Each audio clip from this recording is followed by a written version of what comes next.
Contre-plongée, un podcast de laïcité Brabant Wallon. Annabelle et Mehdi vous emmènent à la rencontre de celles et de ceux qui ont des choses à dire en Brabant Wallon et au-delà. Entre témoignages, opinions et analyses, vous ne ressortirez pas indemne de cette écoute. Contre-plongée, épisode 4. Les violences faites aux femmes. Bonjour à toutes et à tous et bienvenue dans ce nouvel épisode de Contre-plongée, le tout nouveau podcast de laïcité Brabant Wallon. Ce mois-ci, nous allons nous intéresser au thème des violences faites aux femmes, dont le point d'orgue sera le 25 novembre, qui est, faut-il encore le rappeler, la journée internationale pour l'élimination de la violence à l'égard des femmes. Afin de discuter de ce sujet sensible, j'ai le plaisir de recevoir en studio aujourd'hui Louise Béret, psychologue chez Praxis. Bonjour à vous. Bonjour. Louise, vous accompagnez des groupes d'auteurs de violences à Bruxelles et à Nivelles. C'est bien ça. Notre seconde invitée aujourd'hui, c'est vous, Nathalie Reuskart. Bonjour. Bonjour. Vous êtes coordinatrice de la section Égalité des chances au sein de la province du Brabant Wallon. Vous coordonnez également une plateforme de concertation autour des violences conjugales qui a été créée en 2005. C'est exact. Très bien. Pour débuter cette émission, je vais tout d'abord me tourner vers vous, Louise. Est-ce que déjà, dans un premier temps, vous pouvez nous expliquer en quoi ça consiste les prises en charge collectives que vous organisez autour des auteurs de violences conjugales chez Praxis ? Tout à fait. Alors, je pense que la première chose à savoir, c'est quel est le public qu'on reçoit à Praxis.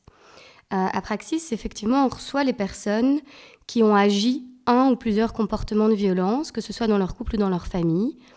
Donc, ça peut être de la violence sur conjoint, sur enfant, sur parents, sur ex-conjoint. Et ces personnes qui arrivent chez nous, elles arrivent par deux voies. Donc soit elles arrivent par la voie judiciaire, donc ça c'est la majorité de notre public, c'est des personnes qui sont envoyées par la justice et qui sont contraints de venir chez nous. On a 25% aussi de personnes qui arrivent de manière dite volontaire, et ça c'est des personnes qui veulent se remettre en question, mais pas que, il y a aussi des personnes qui sont redirigées par des services d'aide à la jeunesse, etc. Et donc même ces personnes dites volontaires sont parfois aussi un peu poussées dans le dos. Ce qui est important à dire aussi, c'est que ce n'est pas parce qu'on est poussé dans le dos, que ce soit par la justice ou autre, qu'il n'y a pas une demande qui peut à un moment émerger chez ces personnes-là. Ça, c'est aussi notre travail, c'est de pouvoir réapproprier cette contrainte en demande. Ensuite, pour comprendre aussi ce qu'on fait, il n'y a pas seulement du coup, donc ça c'est le public qu'on accompagne. Alors comment on les accompagne ? C'est dans des groupes. Alors ces groupes, ils se répartissent en 21 séances de 2 heures, donc c'est 42 heures de groupe au total. Toutes les semaines, ils ont leur groupe où ils viennent, etc. Et avant d'intégrer ces groupes-là, il y a d'abord des entretiens individuels, 2 à 3 entretiens individuels pour vérifier que le groupe ait la bonne idée, rencontrer ces personnes, c'est quoi leur situation, etc. Et les groupes qu'on fait, c'est des groupes dits de responsabilisation.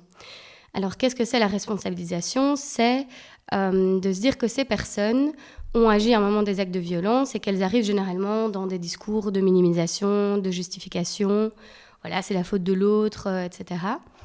Et nous, notre travail, c'est de pouvoir les aider à prendre les responsabilités de leurs actes, à remettre en question les comportements de violence et donc à arrêter la violence. Voilà ce qu'on fait à Praxis. Alors, petite info qui est plutôt intéressante, je trouve, c'est que 95% des participants de groupe, ce sont des hommes. Donc il y a quand même des femmes qui sont aussi encadrées chez vous, mais ça reste très largement minoritaire.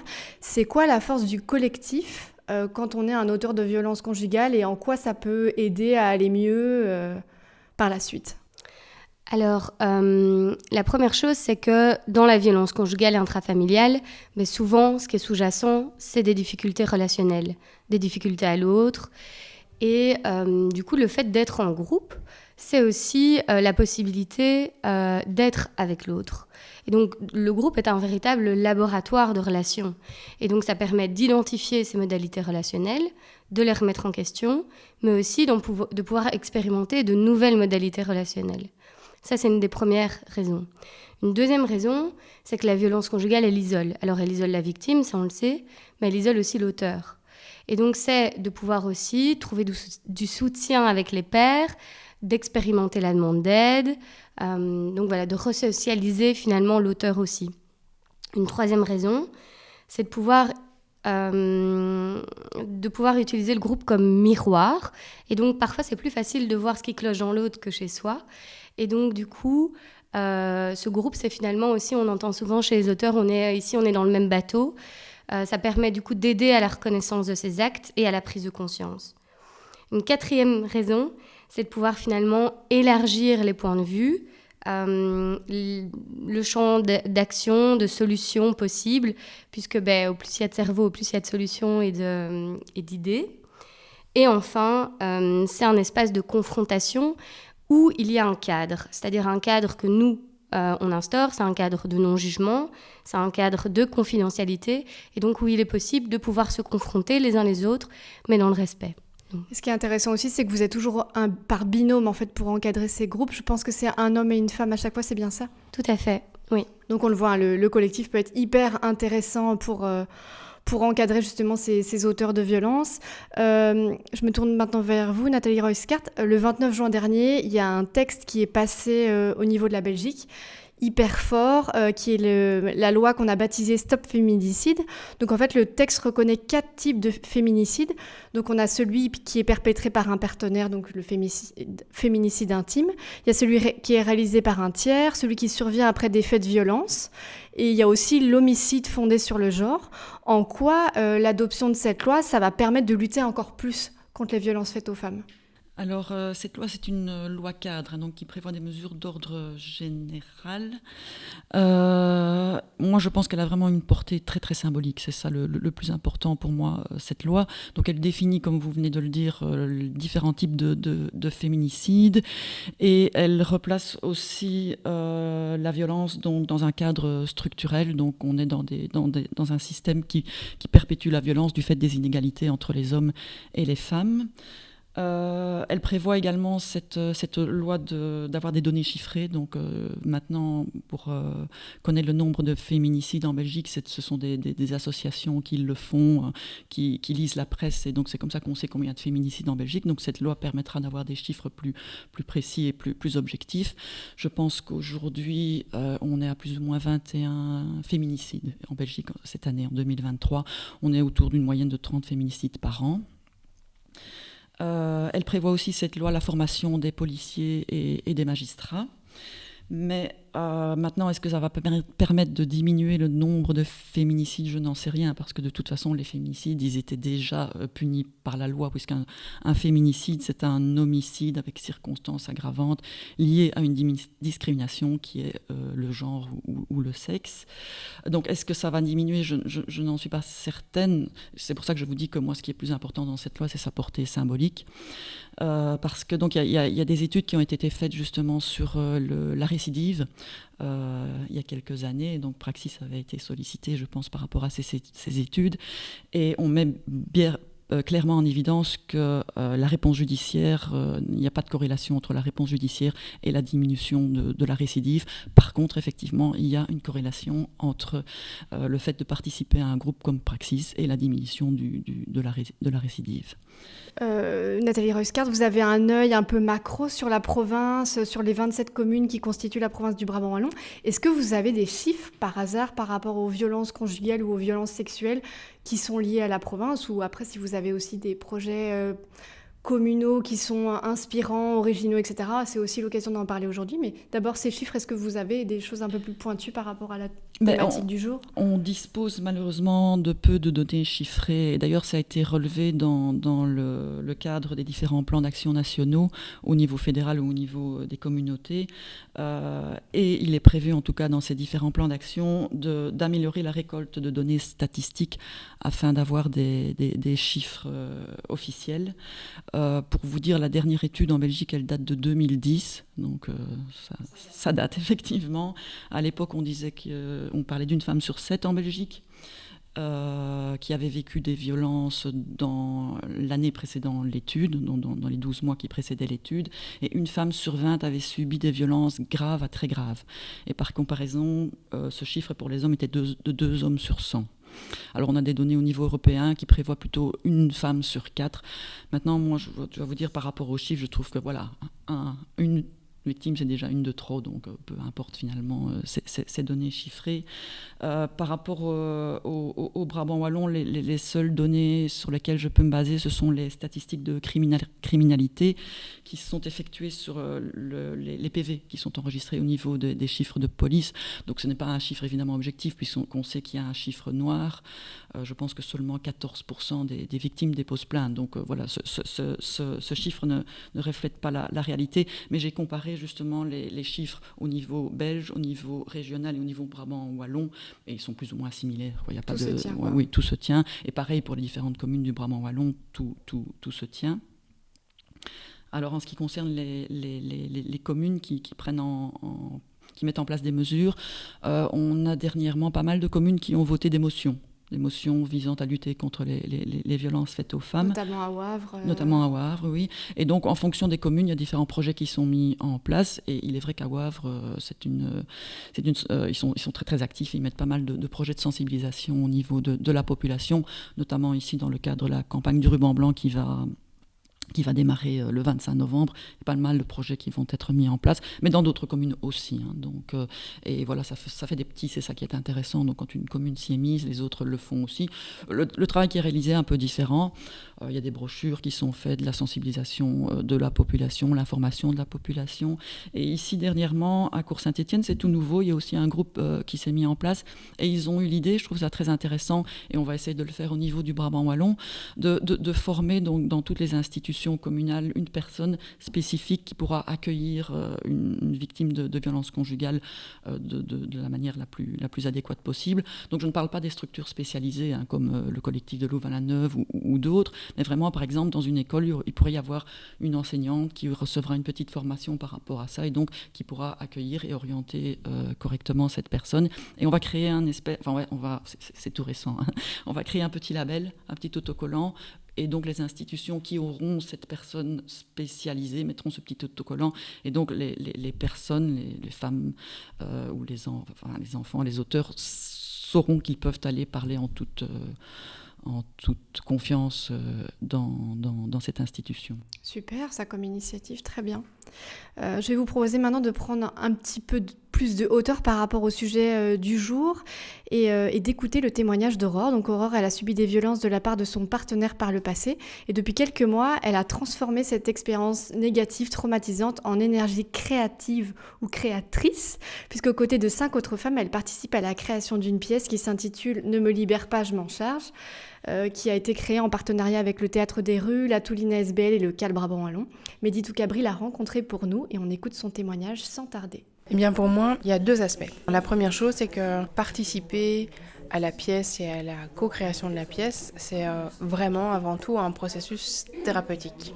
Le fait de participer à cet atelier et à la co-création du texte, de la mise en scène et puis de jouer la pièce sur scène devant un public, ça a représenté tout un processus de guérison et de libération de certains vécus.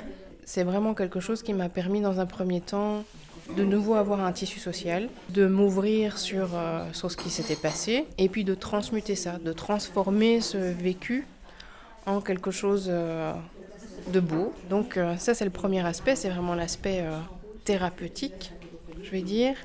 Et puis le deuxième, c'est justement de pouvoir faire quelque chose de beau, quelque chose qui va servir avec un vécu ou avec un événement difficile. C'est important justement de pouvoir partager ça. Peut-être que ça va permettre d'ouvrir la parole, de semer des graines qui, on l'espère, toutes pousseront, qu'il y aura des prises de conscience, parfois sur du sexisme banal ou sur des sujets beaucoup plus graves.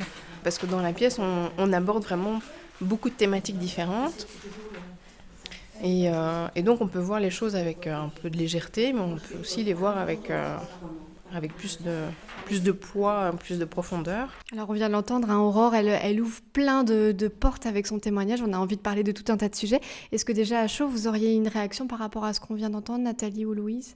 J'ai déjà été confrontée à ce type de travail et je trouve effectivement que c'est très très intéressant que ce soit les victimes elles-mêmes qui jouent leur propre rôle, et je pense que ça touche beaucoup plus le public qui assiste à ce genre de représentation, parce que ça donne un côté très réel à la problématique, quoi. Louise ? Oui, je trouve effectivement que c'est une très belle initiative, qu'il y a effectivement une possibilité de reprendre un rôle d'acteur dans une situation où parfois on s'est senti pas acteur, dépossédé de ses moyens d'action. Et donc il y a quelque chose évidemment de thérapeutique, elle le dit, dans ce processus de création, donc je trouve ça très beau. Voilà, je pense que chacune dans des situations comme ça très difficiles trouve une voie. Ça ne veut pas dire que c'est la panacée pour tout le monde de passer par là, mais si elle, ça lui convient et que c'est quelque chose d'émancipateur pour elle, alors franchement, je trouve ça génial. Oui, un témoignage très fort. On va rester avec vous, Louise. Est-ce que, on imagine, enfin je suppose qu'il n'y a pas de profil type pour un auteur de violence. Est-ce que vous avez remarqué chez Praxis qu'il y a peut-être des similitudes ou des points communs avec les personnes qui passent à l'acte à ce niveau-là ? Oui. Donc on a des données chiffrées. Alors le public qu'on a est majoritairement masculin, ça vous l'avez dit.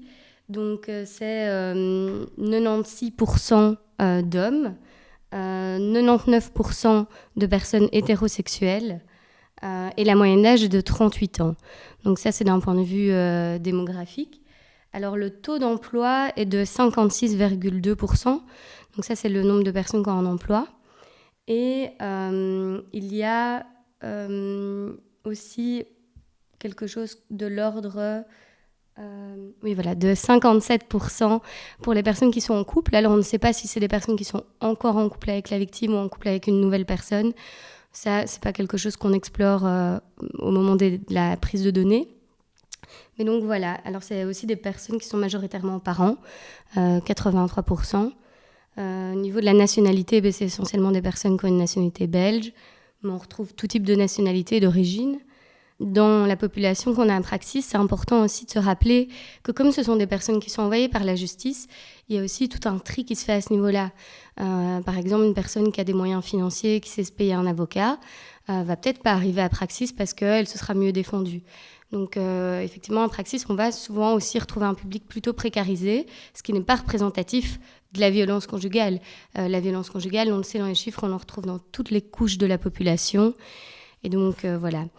Et alors, j'aimerais partir sur quelque chose de moins démographique. Dans notre public, on retrouve quoi ? On retrouve des personnes qui ont des difficultés avec les émotions, des difficultés à les identifier, à les exprimer.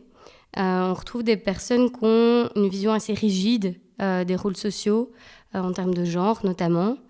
On retrouve aussi beaucoup de consommation. La plupart des faits qui arrivent sont sous-consommation. Aussi, on retrouve des personnes qui ont du mal à demander de l'aide et à s'entourer. On retrouve des personnes qui ont une tendance à l'impulsivité. Voilà, tout ça, c'est des choses qu'on retrouve dans notre public, mais comme vous l'avez dit, il n'y a pas de profil type, ça peut arriver absolument à tout le monde. Personne n'est exclu à un moment de se retrouver à agir de la violence. Il suffit d'être pas entouré, d'avoir intégré des croyances sur la violence. Et puis voilà, et donc ça n'empêche pas, évidemment, d'être tout à fait responsable de l'acte qu'on agit, mais il y a des facteurs communs à ces personnes et à ces situations. Oui, c'est ça, et je lisais durant la préparation de l'émission qu'il y a aussi le fait que les couches sociales un peu plus aisées, qu'en fait, il y a quand même des violences conjugales parce qu'il y en a dans toutes les tranches de la société, mais celles-là sont moins visibles parce qu'il y a une honte de la victime et que donc forcément la personne va moins facilement aller porter plainte ou dénoncer ou montrer ce genre de violence parce que c'est pas très pas très chouette de dire que son mari là-bas, etc. Et donc, il y avait quand même ce côté-là que je trouvais intéressant, cet aspect-là. Et peut-être aussi, on croit, parce qu'on est en province du Brabant wallon, qu'on est un peu épargné de toute cette problématique, mais qu'en fait, effectivement, il y a quand même et encore du travail à ce niveau-là. Et d'ailleurs, on a appris, excellente nouvelle, qu'il y a un centre de prise en charge des violences sexuelles qui allait être créé en province du Brabant wallon. Donc, il y en a 9 qui sont pour l'instant existants et répartis sur tout le territoire de la Belgique. Le Brabant wallon n'était pas concerné jusque maintenant et je pense qu'il y a quand même quelques associations qui ont quand même qui sont un peu quand même allés revendiquer la création de ce type de centre. Et donc, il arrivera, normalement, c'est du côté d'Autigny. L'échéance, ça, je n'ai pas vu, mais donc... D'ici 3 ans, vous me dites Nathalie Reuskart, très bien. Donc voilà, d'ici 3 ans, Nathalie Reuskart, qu'est-ce que ça va changer pour les Brabançons et les Brabançonnes qu'un CPVS arrive en Brabant wallon ? Alors les CPVS, ils proposent une prise en charge globale de la situation, donc issue d'une collaboration avec présence sur place donc de personnel hospitalier, de la police et de la justice. Donc la personne pourrait être soignée, écoutée et protégée. Donc dans ce centre. Alors, ce qui est important dans ces situations, c'est que les soins et les examens médicaux doivent être réalisés dans un délai très court, donc moins d'une semaine après les faits. Et de par leur accessibilité, on a constaté en tout cas que 72% des victimes qui se rendaient dans un CPVS donc, le faisaient très rapidement. Donc, ils sont allés dans ces délais qui sont importants pour pouvoir récolter des preuves. Et un autre chiffre qui est important, c'est 63% des victimes ont décidé de porter plainte. Or, on sait que peu de victimes portent plainte et donc ça augmente en tout cas le nombre de dépôts de plainte parce qu'il y a un policier sur place qui est spécifiquement formé à ces questions. Et entre 2021 et 2022, le nombre de personnes qui se sont rendues dans les CPVS existants a doublé. Donc c'est qu'il y a une bonne visibilité et que donc les victimes ont confiance dans ces centres et s'y rendent.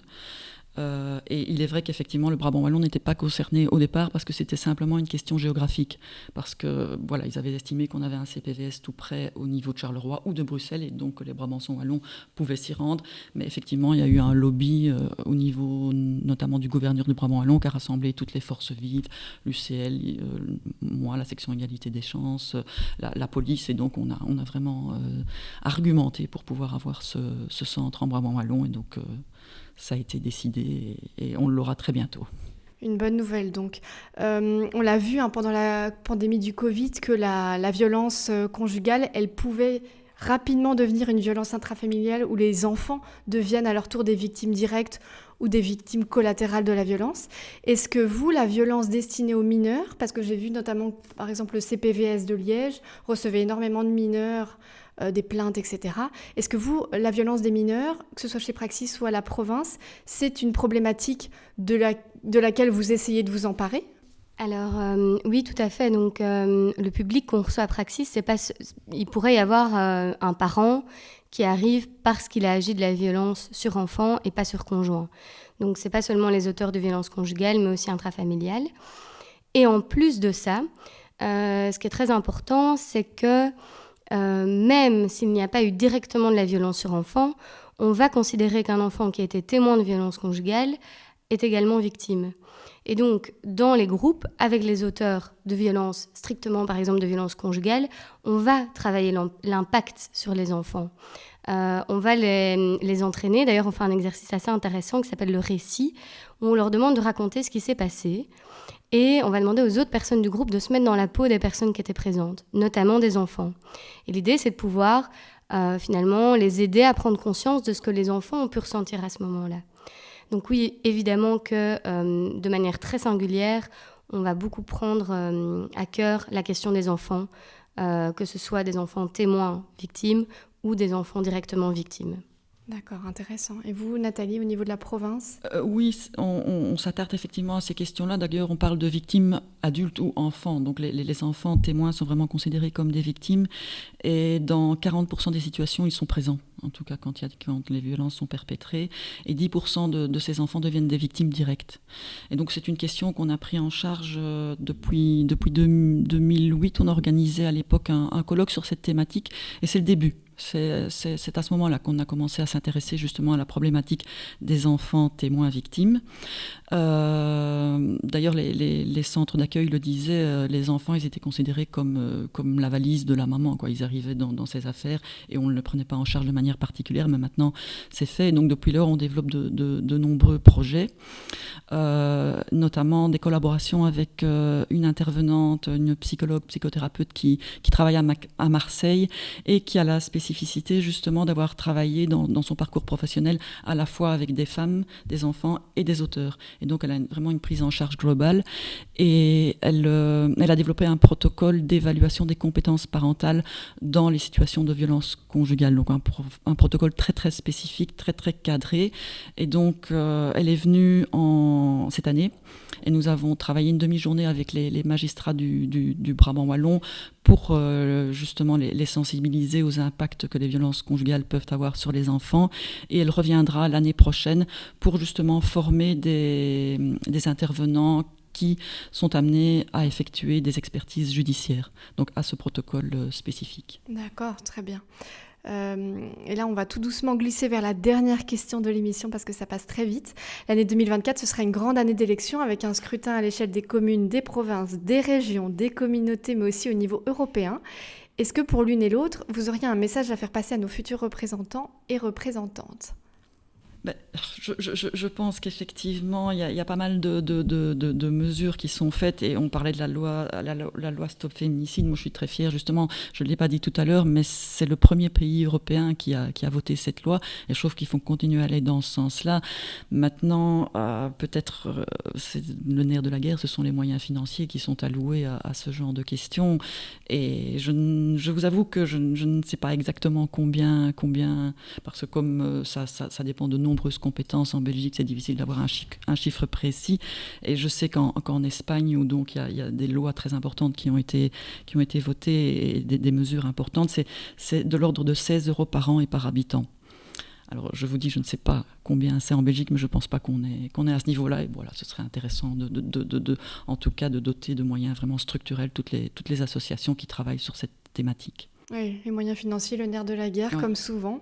Ça, c'est pas un scoop, c'est sûr. Et Louise, vous, est-ce qu'il y a un message particulier qui vous tient à cœur pour les futurs représentants politiques ? Oui, mais c'est pour reprendre ce que disait Nathalie juste avant par rapport à la question de la récidive. Et donc maintenant qu'il y a cette étude de Charlotte Van Est qui montre que finalement, au plus la réponse elle est répressive, au moins ça impacte de manière positive la récidive. Donc maintenant que ce message il est assez clairement formulé et en fait on se rend compte qu'il y a 2 fois plus de chances qu'une personne récidive si elle va en prison plutôt que si elle vient à Praxis. Moi c'est ça le message que j'ai envie d'envoyer, c'est quand une personne à un moment elle fait quelque chose qui déconne, qui ne va pas, quelle est la réponse à donner ? Est-ce que c'est punir d'une manière un peu absurde sans proposer un espace de remise en question, sans proposer une aide ? Ou est-ce que c'est au contraire justement tendre la main à quelqu'un, l'aider, tout en donnant une réponse qui symboliquement montre que cet acte ne va pas. Il n'est pas question d'applaudir ça des 2 mains, mais au contraire d'avoir une réponse adaptée comme on le ferait, même avec un enfant qui à un moment agit mal. L'idée n'est pas d'être dans une punition répressive sans sens, sans explication. Avec les auteurs, c'est pareil, c'est de proposer une main tendue plutôt que juste de mettre la personne en prison. Donc voilà, donner de l'argent plus à Praxis qu'à des systèmes répressifs. Voilà. Et est-ce que Praxis est la seule association qui propose ce type d'accompagnement un peu, alternatif par rapport au système répressif ? Oui, donc en tout cas en Wallonie et à Bruxelles, on est donc une association, on a 3 antennes à Liège, à Charleroi et à Bruxelles, qui est étendue effectivement du coup au Brabant wallon. En tout cas, nous, on est les seuls qui proposons un accompagnement de groupe pour les personnes auteurs de violences conjugales et intrafamiliales. Mais il y a d'autres associations qui s'occupent pour les auteurs d'infractions à caractère sexuel. Il y a aussi des services qui proposent des accompagnements individuels. Donc voilà, ça, on n'est pas les seuls. Mais en tout cas, plus de moyens aussi pour Praxis pour augmenter sûrement les accompagnements que vous faites en groupe et qui ont clairement du sens. Et ça, vous avez les chiffres pour le démontrer, quoi. Il est maintenant l'heure de clôturer cette émission. Merci à Louise Béret et Nathalie Royskart pour vos éclairages respectifs sur un sujet aussi sensible que les violences faites aux femmes.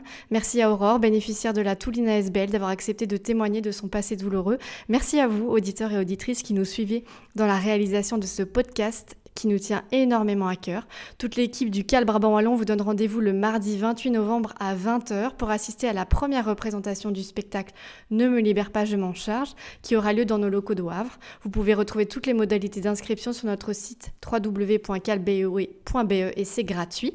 Pour terminer, je tiens à rappeler le numéro gratuit si vous êtes victime de violences sexuelles. Il s'agit du 0800 98 100 et si vous subissez des violences conjugales, composez le 0800 30 030. Merci à vous et à très bientôt pour un nouvel épisode de Contre-Plongée.